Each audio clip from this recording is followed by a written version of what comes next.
Good afternoon, everybody. It's wonderful to have you all here. Thank you so much for being with us tonight. Welcome to America to Crossroads. It's our 102nd consecutive week of programming, and welcome from Jews United for Democracy and Justice and from community advocates.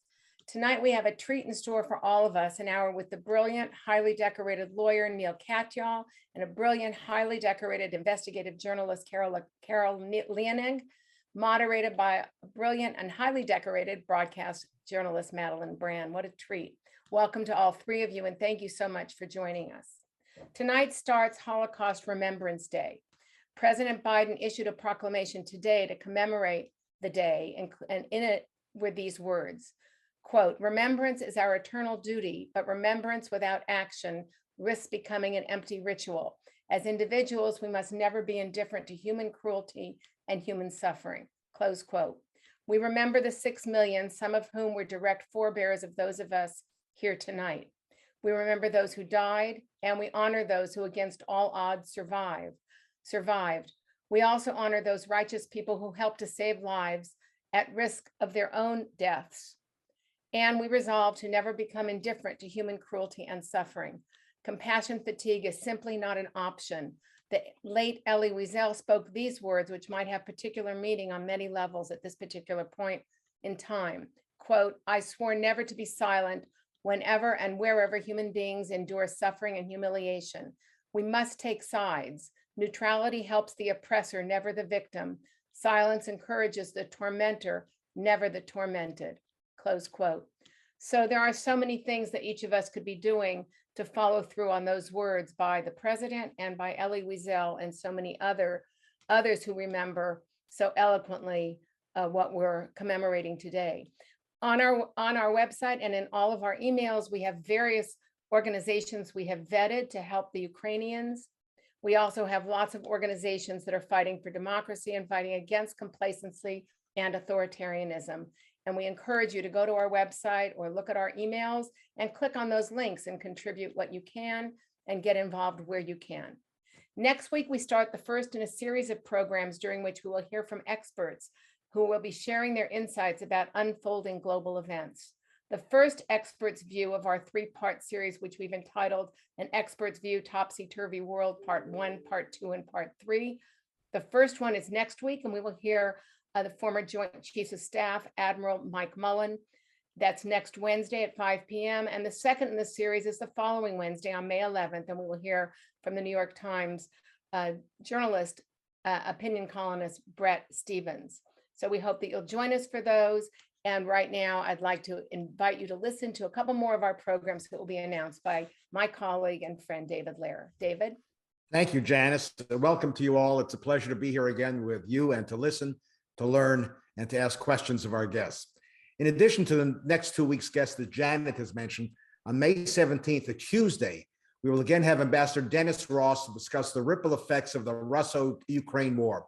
In addition to being America's most seasoned diplomat on all matters Middle East related, he headed the State Department's internal think tank, the policy planning staff, during the fall of the Soviet Union. He knows the dynamics in the region and many of the players. He'll be in dialogue with KPCC's Larry Mantle. The following Wednesday, May 25th, we'll again host the former Secretary of Defense and Director of the CIA, Leon Panetta. He will bring his considerable experience to bear on analyzing what is going on in our topsy-turvy world. He'll be talking with Warren Only. Tonight's discussion is with mavens who, between the two of them, have authored 4 New York Times bestsellers on the issues we are exploring this evening.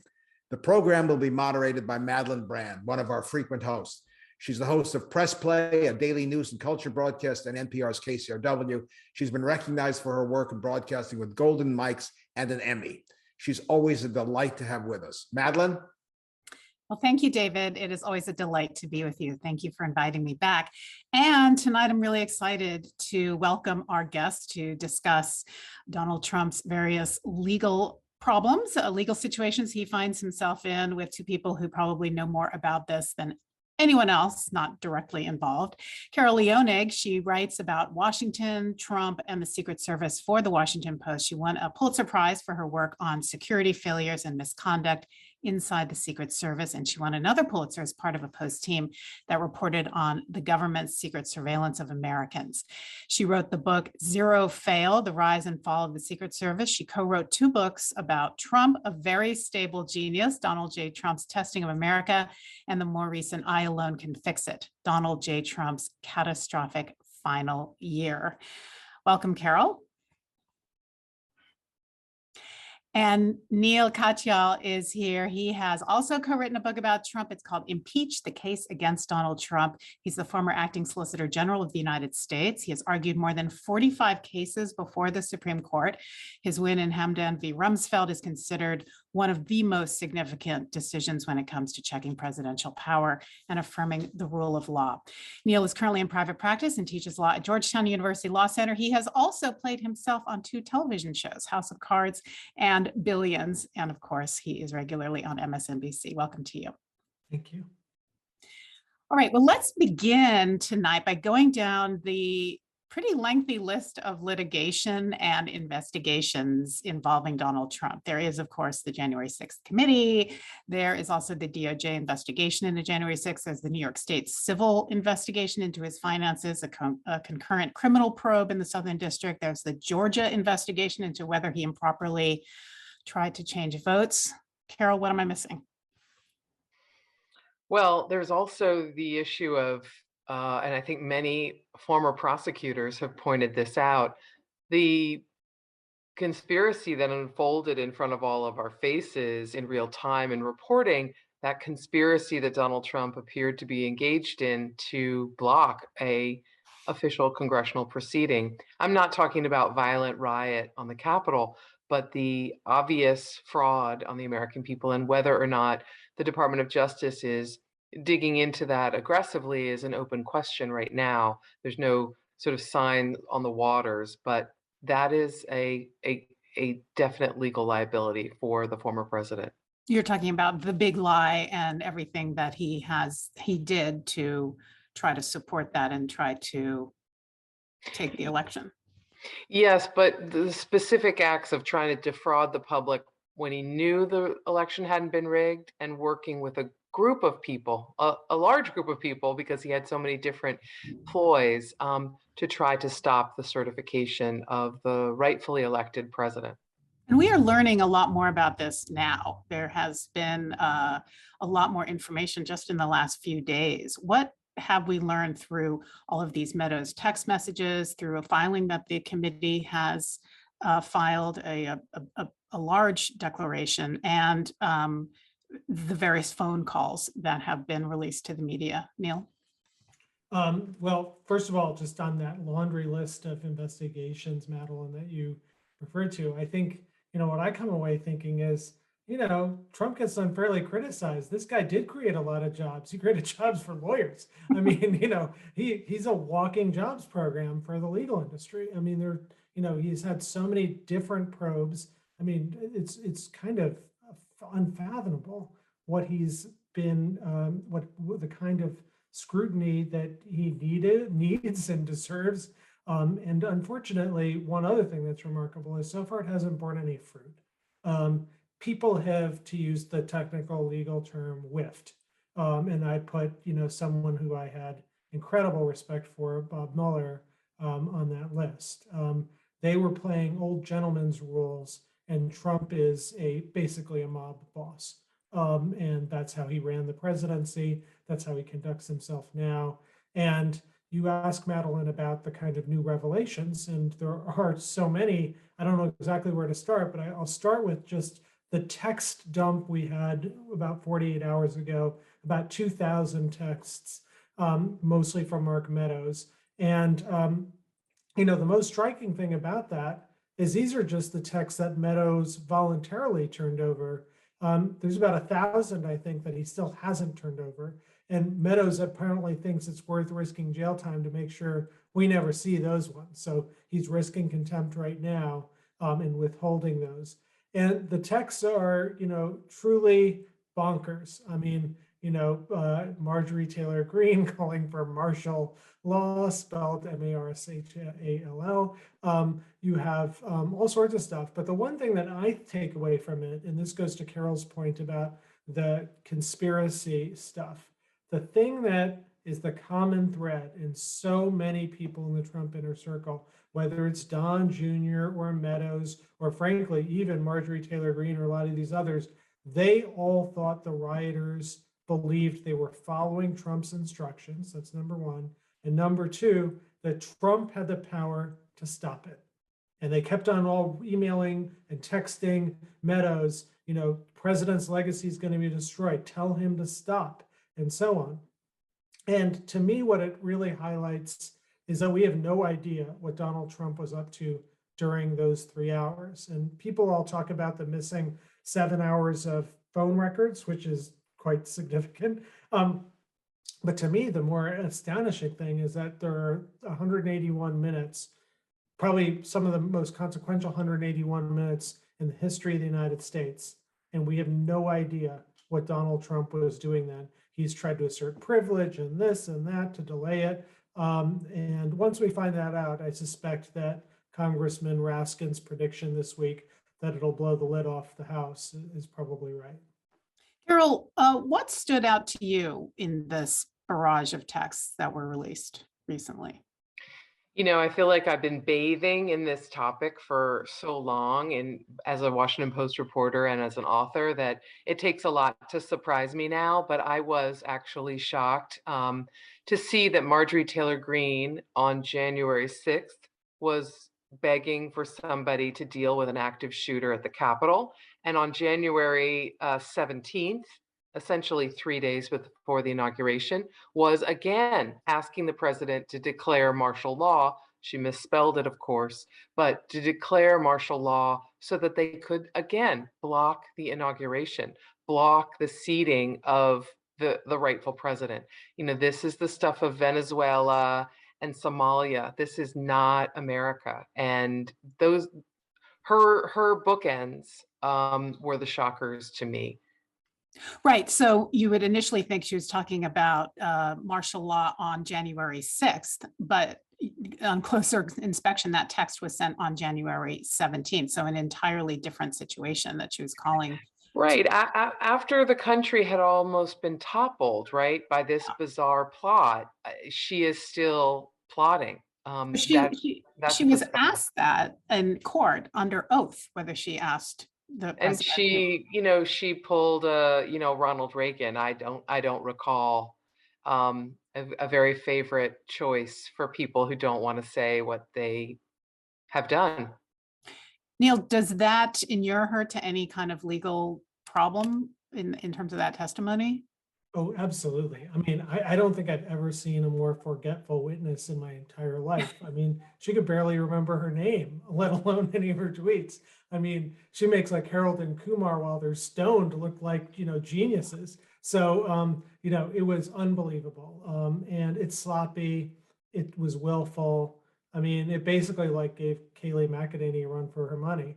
I think that the bottom line is, to show perjury, you've got to show willfulness or some, specific intent. Wouldn't shock me that they may actually, be able to do that. I mean, this was such a bad performance by someone who's frankly incapable of even acting well, that, there is something there. There's probably other stuff there anyway. So, that's probably lower on the list of charges that she's going to face. This is not someone who's acting like an American. This is, and I really do think the stuff we're talking about here transcends any politics. And if you want a good illustration of that, take a look on the CNN webpage right now and take a look at an article by Michael Ludig. Michael Ludig was one of the most respected, but one of the most deeply conservative judges, in our lifetimes.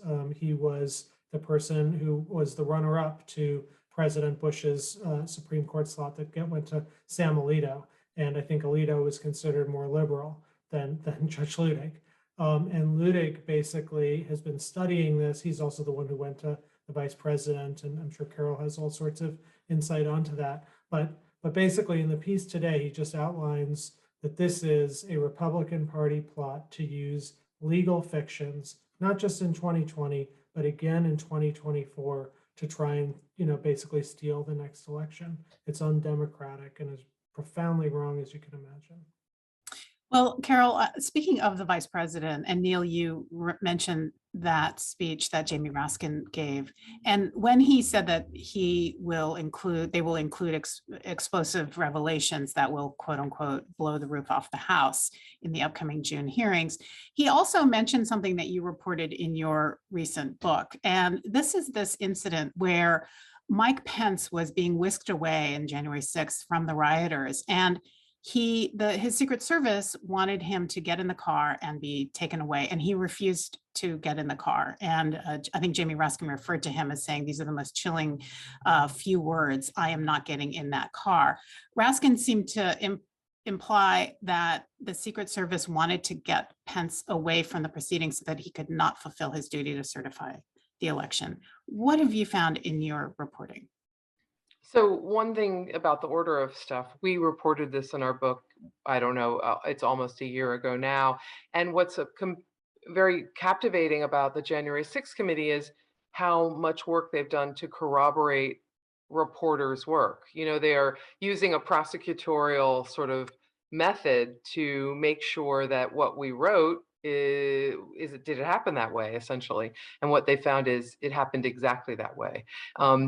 What I'll tell you the three most important parts of it and the audience tonight. One is Pence was adamant that he was going to stay inside the Capitol, despite the rioters on January 6th calling for his head, a noose outside his window of his hideaway with his name on it, people basically asking for him to be decapitated and to be hung. And the rioters were looking for him. His Secret Service agent on January 6th, the detail leader, Tim Goebbels, said, we got to get out of here. Twice, Pence said, no, we're staying right here. The third time, his Secret Service detail leader said, there's no more choice. We have to go to the basement. We have to get somewhere safe. We're going now. Keep in mind, Pence's daughter, wife, brother, and 3 of his aides are all with him. So it's pretty personal at this point. But he's adamant he's going to stay and certify the election. He's outraged. They take him to the basement, and there, again, his detail leader wants him to get in the car because the car is bulletproof. It's another form of protection for the vice president. And he says famously, as again in our book, Tim, I trust you, but you're not the one driving the car, and I know they're going to drive me away. Now, what we learned in our reporting was behind the scenes, behind that amazing, chilling conversation, is that Pence's team, his closest aide, Mark Short, was in conversation with a national security aide at the White House, who was, again, this is like a shampoo commercial, talking to the director of operations at the White House, who was a Secret Service agent and one of Donald Trump's most ardent loyalists and enablers, a guy named Tony Ornato. And what the national security aide said to Ornato is, we know you're going to try to fly him to Alaska if you put him in that car. And he's got a job to do, Tony. He's going to stay there. So that aide is talking to Pence's other aide who's at his shoulder in the White House and saying, just so you know, we get it. Pence wants to stay there. I've told the Secret Service. The only thing we can say for absolute certain, and Raskin may have more at this point, but the only thing I, Carol Leonnig, can say for certain is Pence wanted to stay. He was super suspicious of being whisked away, possibly for security reasons, but his top aides had another level of suspicion, and that was Donald Trump didn't want Pence there. So maybe the Secret Service was going to help Donald Trump by getting Pence out of the way. Mm. Do you expect that to come out in the June hearings, that question to be somewhat resolved? I do believe that there will be additional, what we like to call color, evidence of what those conversations were like. I would just remind that Keith Kellogg and Mark Short have both been deposed by the committee for a long time. So whatever they have to say about this will probably be part of the record. And I would say also that Raskin's remark about blowing the house, the roof off the house, the Secret Service was, and this conversation with Pence about getting in the car, the fear, the suspicion, that is just a piece of what Raskin is describing. The other piece is reflected in some of these dramatic texts, and that is the role of Freedom Caucus members in this, what Raskin calls a coup. The detail that they now have gathered of what lawmakers who are supposed to be serving the American people were actually doing to serve Donald Trump. I think that piece is going to be a shocker. So, Neal, it looks like maybe a dozen of these far-right members of Congress were involved, may have been involved, I should say, in actively planning this. What are we learning about through the documents that were revealed this week about that part? Well, first of all, I just want to, thank Carol for being here. When you all invited me, and said Carol would be on, I said yes right away. I want to speak to you anyway, but having Carol, just the level of detail, granularity, and care, you just heard it. It's so exquisite. She actually used to cover me 20 years ago on my first Supreme Court case, which was Guantanamo and challenging the tribunal. So I'm used to this level of detail for a long time. Right back at you, Neal. So in terms of the revelations, well, the texts show that there's a former aide to Mr. Meadows, Cassidy Hutchinson, who told the House committee that there were 11 members of Congress that she remembered who were involved in discussions with the White House about how to overturn this election and how to pressure Pence to throw out the electoral vote. So that's, a lot of the usual suspects like Jim Jordan and Paul Gosar and Matt Gaetz and Louis Gohmert, but there are some, and Lauren Boebert. It's your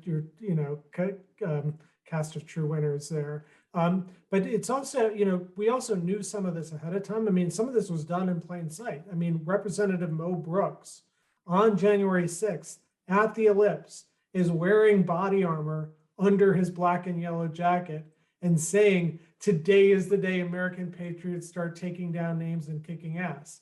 And then, later he says, "Are you willing to do what it takes to fight for America?" So, some of this is really out there and overt, but I think, as Carol's absolutely right, that we're going to learn a lot more in these revelations. And one question I had for Carol, just based on your exquisite knowledge of the Secret Service, who has Pence is worried, or at least some people think Pence himself or Pence's staff was worried he was going to get whisked away, so he couldn't certify the January 6th votes. How does the Secret Service, just operational control, work? If Pence gave an order to the Secret Service to bring him back, I assume the president could override that, but can anyone else override that? How does it work? Such a good question, and unfortunately, it's more art than science. Thank you for your nice remarks. You're the smarty pants here, not me. I just happen to know a lot of detail about that moment, but that was very kind of you, and I'm glad that I've known you as long as I have. I'm glad that our lives and careers have overlapped this way. I would tell you that the Secret Service often bends to the boss. So, when George Bush said, and Andy Card that day in Florida on 9/11 said, "We want to stay here. We want to make sure the American people get to hear from the president and that they are calmed." And the Secret Service agent is like, "We got to get out of here. You could be an active target." The boss won.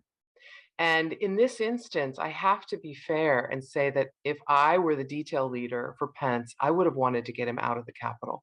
I would have wanted to speed, if it was safe, and there's a big question mark about whether they could have exited the basement garage safely, given that the building was surrounded. But I would have wanted to get him out. So there's a good security reason. The oddness of this situation, Neal, which I think your question is getting at, and you and we've talked around this before. The oddness of this situation is the person who is supposed to be in charge of this decision is really answering to Donald Trump. And so he's not answering to Mike Pence.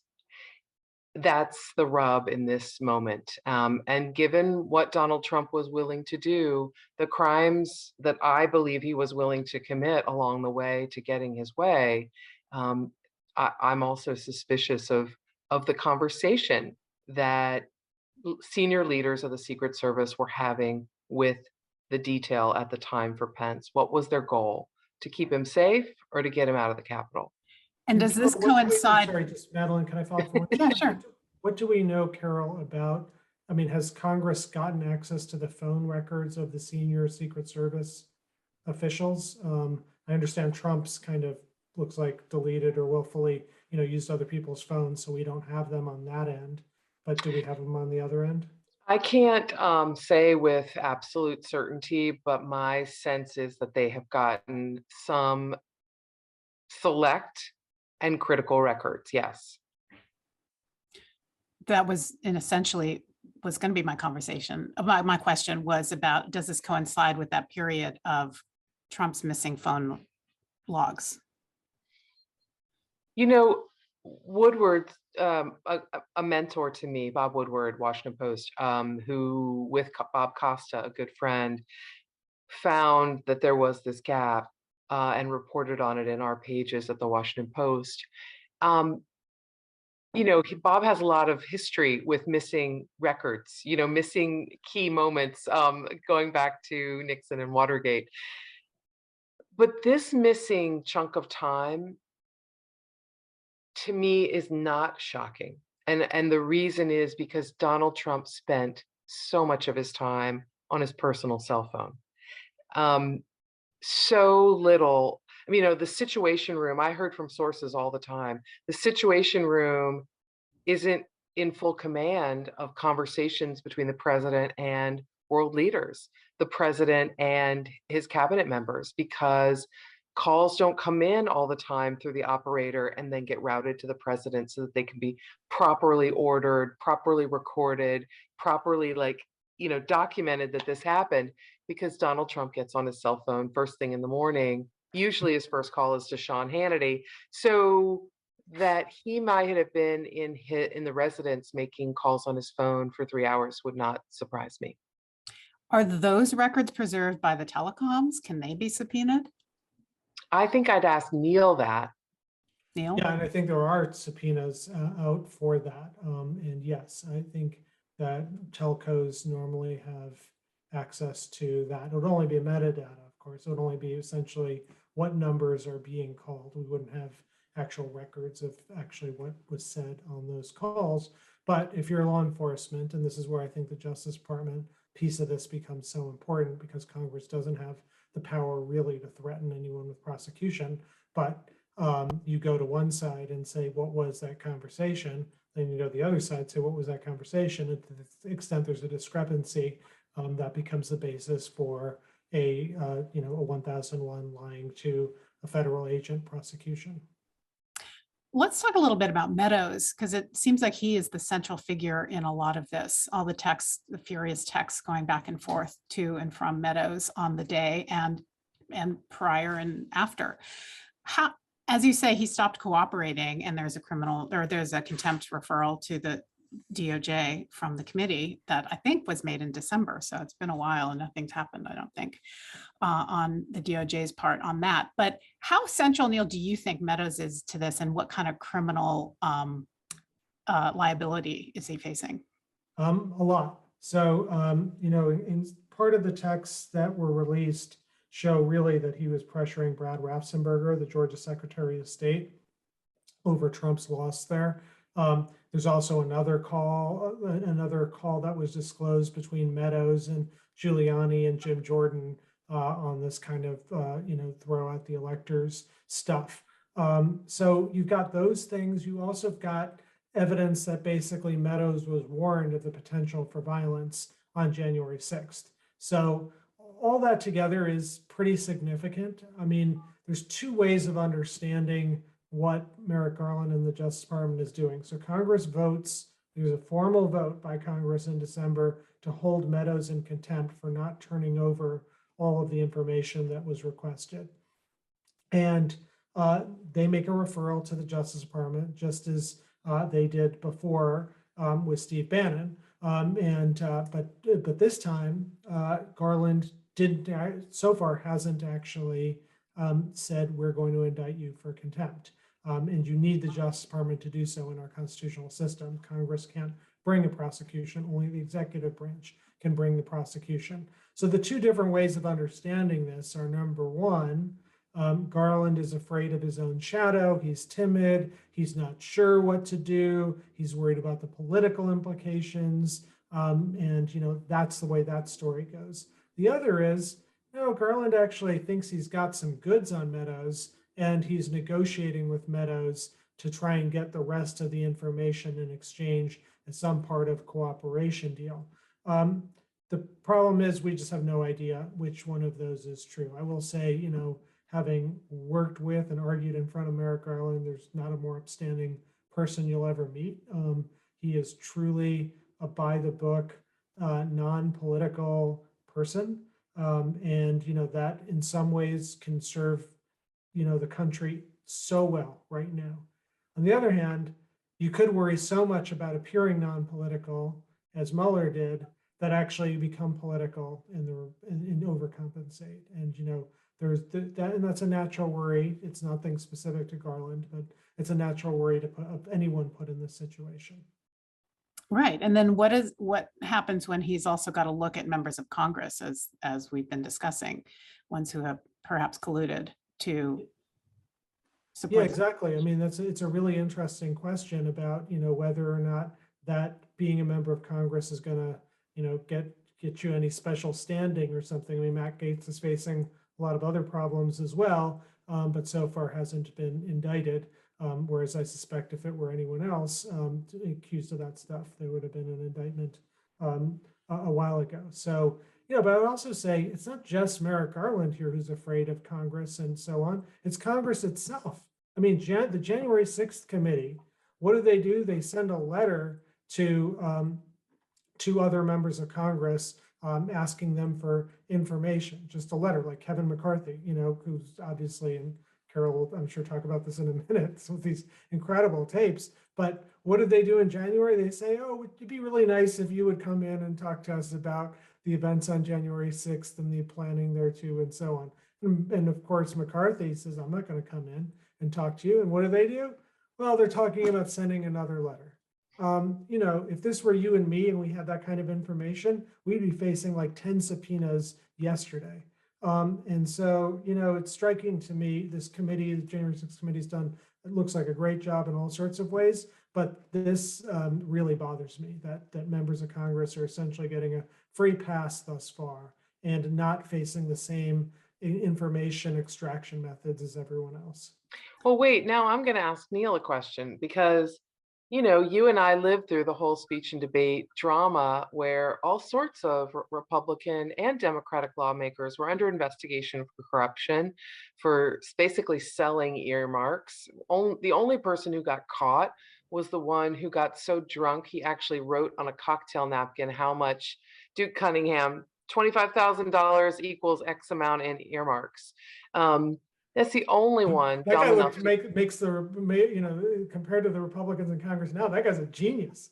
But it was like, speech or debate. Don't you think that is one of the reasons why the January 6th committee and Garland are both like, because it'll take forever to litigate getting access to compelling lawmakers to speak.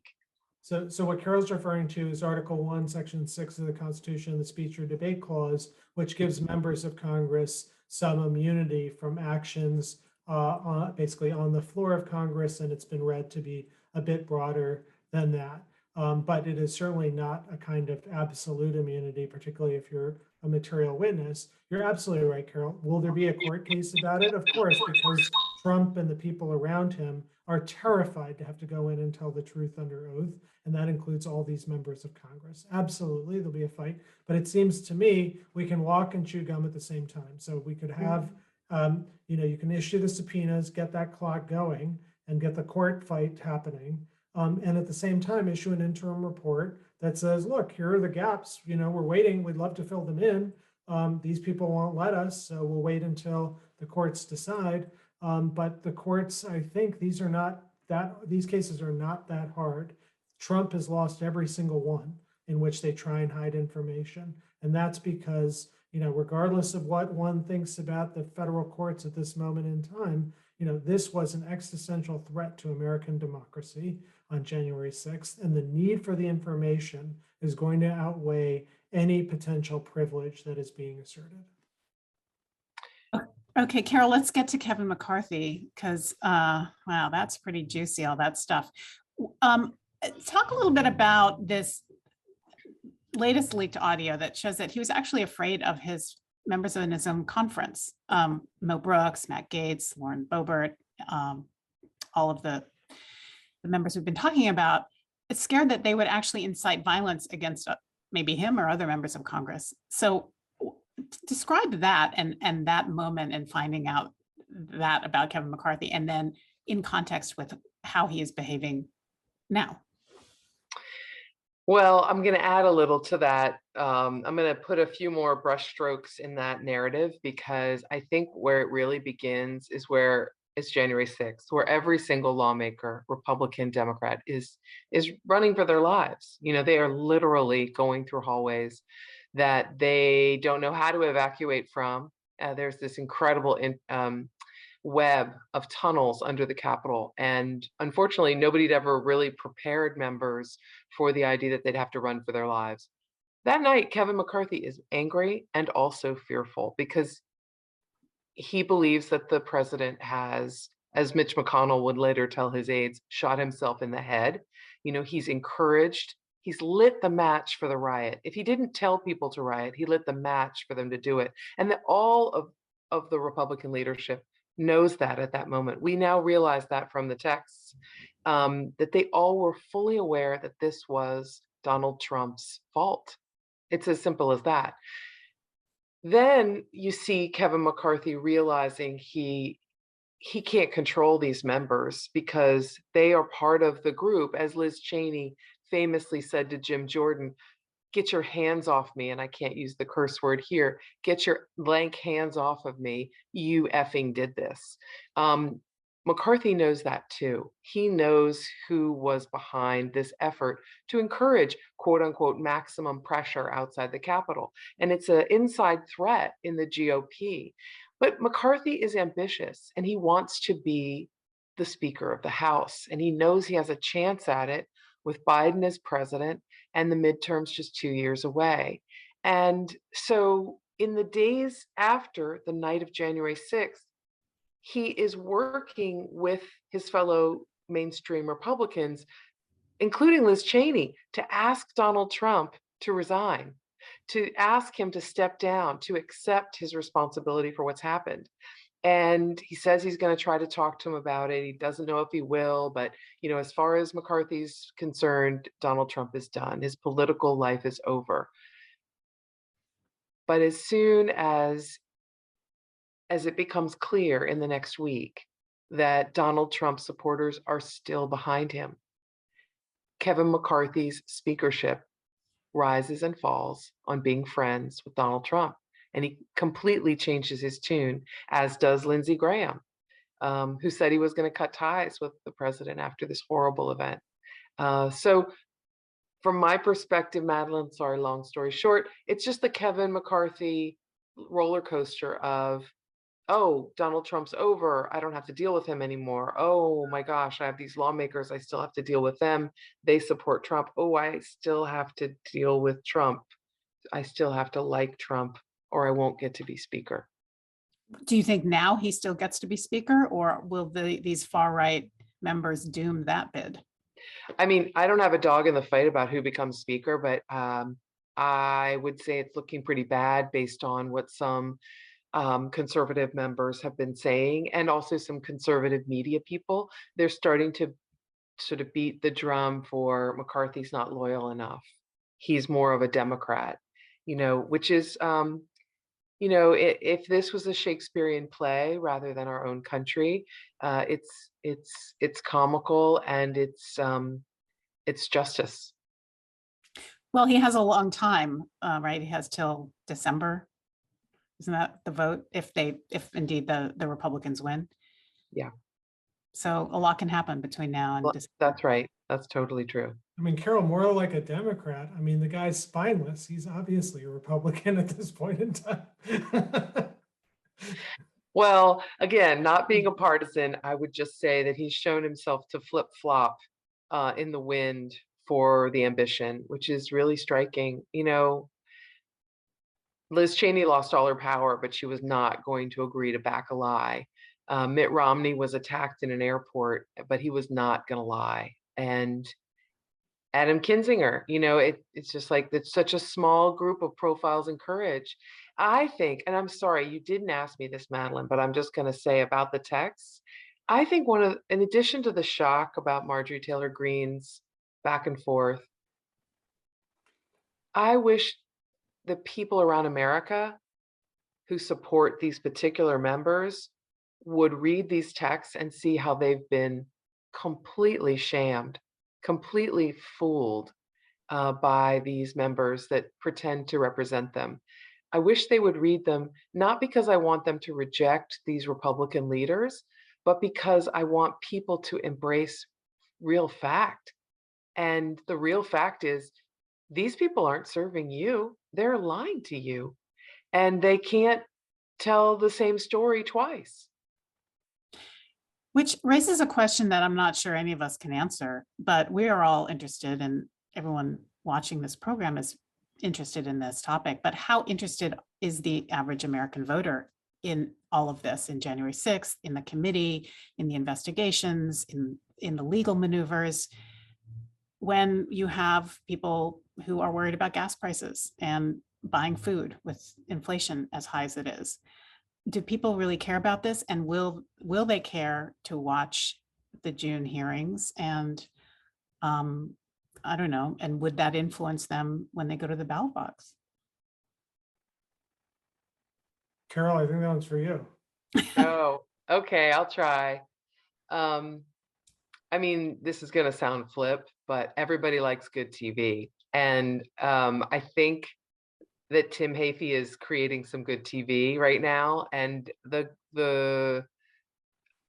I don't say that dismissively. I think that, forgive me, he's the lead investigator for the January 6th committee, and gathering the evidence that's going to narrate what happened in the days before January 6th, during and after. And, we all tuned in, not just reporters, not just legal nerds, not just pundits. We all tuned in to watch the hearings about the president's call with Volodymyr Zelensky, because there were compelling witnesses describing things behind the scenes of an Oval Office, which is, the center of power. And I think we're going to be hearing something even more chilling when this comes around. I think your question's excellent, though, Madeleine, because sometimes people hear things and forget them a week later because they've got a life to lead, and they've got food to put on the table and a job to preserve. There's a lot of people struggling in this have and have not society that we've built. So it's possible that this will be just good TV and then, like a sugar bomb, gone the next day. No. But I guess I want to say one thing about that, because this isn't the first time in our history when we've been confronted, Madeleine, with exactly the thing you're saying, which is sometimes voters have other priorities or can get bamboozled, as Carol was describing earlier. And indeed, Section 3 of the 14th Amendment, which is what's going on in this whole Marjorie Taylor Greene hearing in Georgia, that's what it's all about. Because what that language is in Section 3 is it bars anyone from candidacy who gave aid or comfort to enemies of the United States. And if you fall within that, you can't run. because the founders of the 14th Amendment, the writers, understood you're off the table in our democracy, even if the people want to vote for you. There was an exception. They said, look, if you could muster a 2/3 vote in both houses of Congress to remove your insurrection and aid and comfort, fine, then you can run, but you really need that supermajority. And that's what Marjorie Taylor Greene, that's what this proceeding is about, trying to say that she violated Section 3 of the 14th Amendment. And by the way, she was so afraid of this proceeding that she filed a federal court lawsuit. She rushed into federal court to try and stop it because she didn't want it to take place. But obviously it did take place. We're waiting for a result from that. It'll then be decided by the Georgia Secretary of State, Brad Raffensperger. He's the guy who keeps on showing up everywhere, kind of like Stan Lee, who's just like in every cameo at this point. But to me, that is, it's not just about her. I mean, the 14th Amendment Section 3 bars anyone running for civil office. In my view, it includes the president or vice presidential candidates as well. If the facts are uncovered, and even if Garland refuses to prosecute, there is this other avenue that is also available for the ringleaders behind January 6th. Okay, you mentioned Georgia, and it looks like, according to the latest poll, that Brian Kemp is really trouncing Trump's backed opponent, David Perdue. I think the figures are 53 to 27% in this AJC poll. And so one of our viewers, because it's time to go to viewer questions, Sam asks, if Perdue loses in Georgia, how tainted will Trump's reputation be? How much will he lose in terms of his power as a kingmaker? Carol. I think one loss, first of all, David Perdue, such a sad situation. A person with a decent reputation and political record has so thrown himself prostrate on the ground in front of Donald Trump to do whatever he wants to get reelected. It's really something to watch. But I don't think one win or one loss will be definitive for whether or not Trump is a kingmaker. I think it's going to have to be a trend one way or the other. That's just my off the cuff thought, that it's got to be more than one event. And what is going on with that lawsuit, Neal, in Georgia about Trump trying to influence Raffensperger? Right. I mean, we've all heard the audio tape of Trump saying to Raffensperger, find me 11,780 votes or whatever the number is. As I understand it, the district attorney there has a grand jury and is investigating that. But it's like, what, a year and a half since those events. And my view is, again, Trump's whole thing always in all these legal cases is delay. And he runs out the clock. And indeed, the grand jury in New York that's investigating him is going to expire on Friday. And I am concerned about the pace in that Georgia investigation. So, if they're not going to indict, don't indict, but just let's get all the evidence and move on. And is Herschel Walker going to be the next senator from Georgia, Carol? I'm woefully unschooled in recent news on that, and I'm going to pass. I have a don't know. 60-point lead, apparently, of his primary opponents. Oh my goodness, sounds like you will be it then. At least the candidate.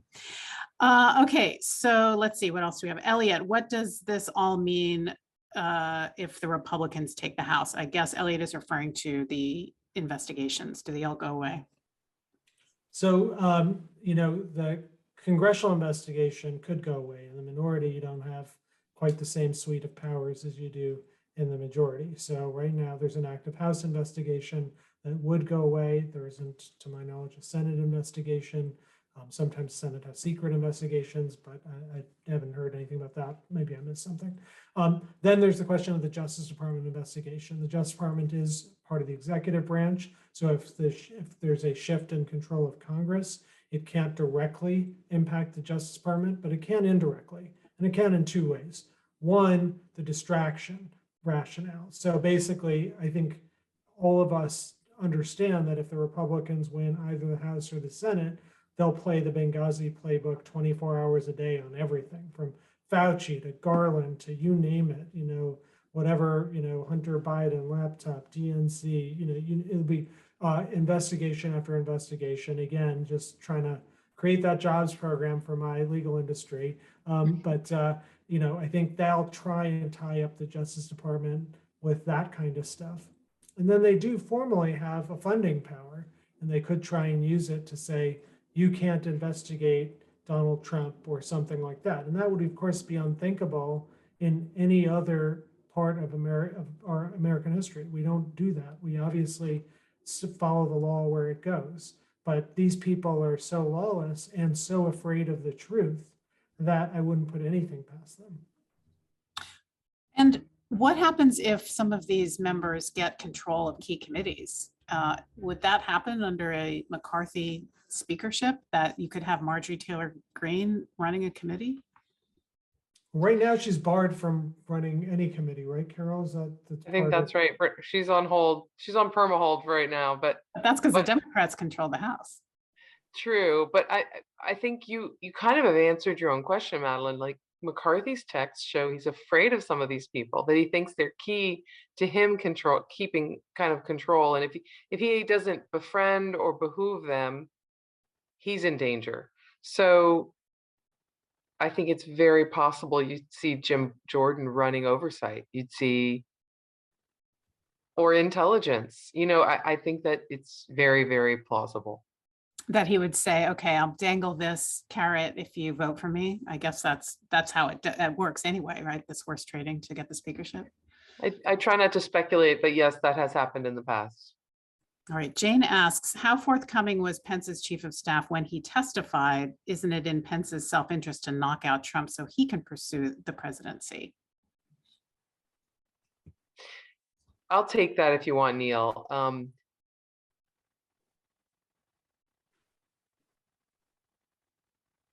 Pence's political capital was completely invested in Donald Trump.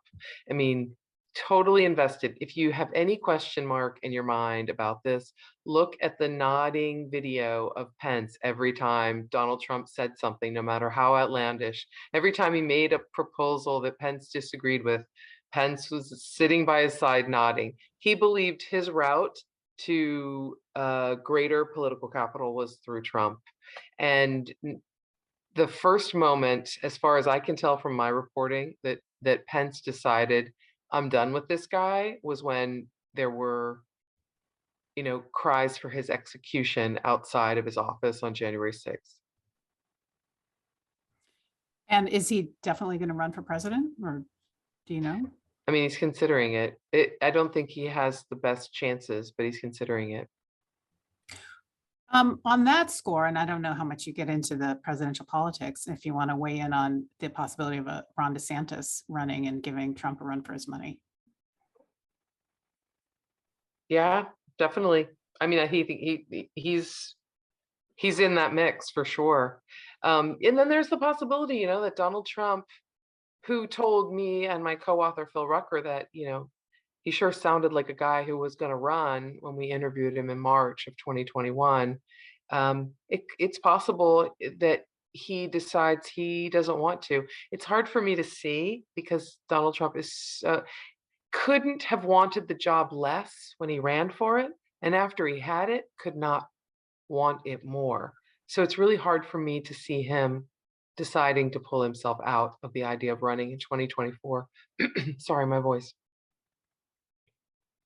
And Neal, what do you think? How do you assess that situation and where he could be possibly outflanked from the right? Yeah, so I mean, I'm not a political person, but just as a kind of someone who looks at a human being, this guy has nothing else to do or motivate him but run. And I suspect he'll want to run also for legal reasons, because if he wins, then he can get the immunity you get as a sitting president from any sort of at least federal indictment. So, I'd be pretty shocked if he doesn't run. As far as the others, like what Carol was talking about Pence, I guess I just have to say, like, it bothers me so much that people suck up to him, suck up to the party apparatchiks. To, there's such a lack of principle, and it's so different than when I moved to Washington in 1996. I mean, when I moved here, the town was half conservative and half liberal, but there was a kind of shared purpose, and there was honor, and there was a view that you don't just win at all costs. You're here to try and build a more perfect union. And sure, were there the Newt Gingriches of the world who I think started us down this path? Yeah, but it was a very different place than it is now. And people like Pence and McCarthy and Marjorie Taylor Greene are all enabled, I think, by a kind of toxic media environment and other things.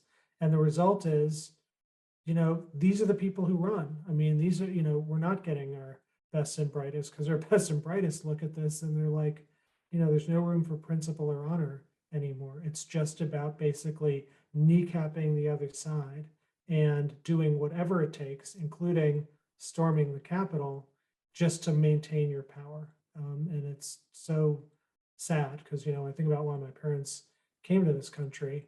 And, I suspect many of the people in the audience, have a similar view of why they or their parents came here.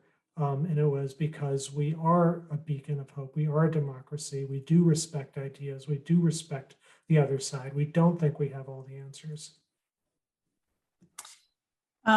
Carol, I guess we're at the point of our hour where we ask both of you to give your closing thoughts, and it sounds like that was Neal's closing thoughts, very eloquently stated. But Carol, would you like to give yours? I'm really worried about the country. I've been a reporter for a lot of years. I'd rather not give the number, and I've never seen anything like this. I've never seen a place where demonstrable fact is rejected, and I don't know how to fix that except for doing more engagement with readers in communities that have supported Donald Trump so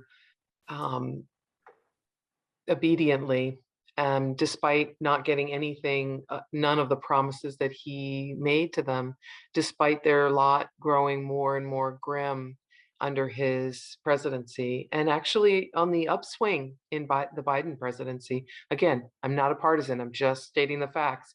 But this lack of willingness to hear the facts is the thing that's ripping the country apart. Yes, there are people who support Donald Trump because they feel dismissed by the elites on both coasts. They feel that their grip on the country and their grip even on their homes and on their families is slipping. But rejecting fact is not going to help them. And we as a country need to figure out how to get back to fact, because that will neutralize all of the bonker stuff that we've been talking about today. And I guess that's something that we are trying to figure out every day as people who speak to the public. But have you found a way in to try to talk to people who see things in this way and change their minds?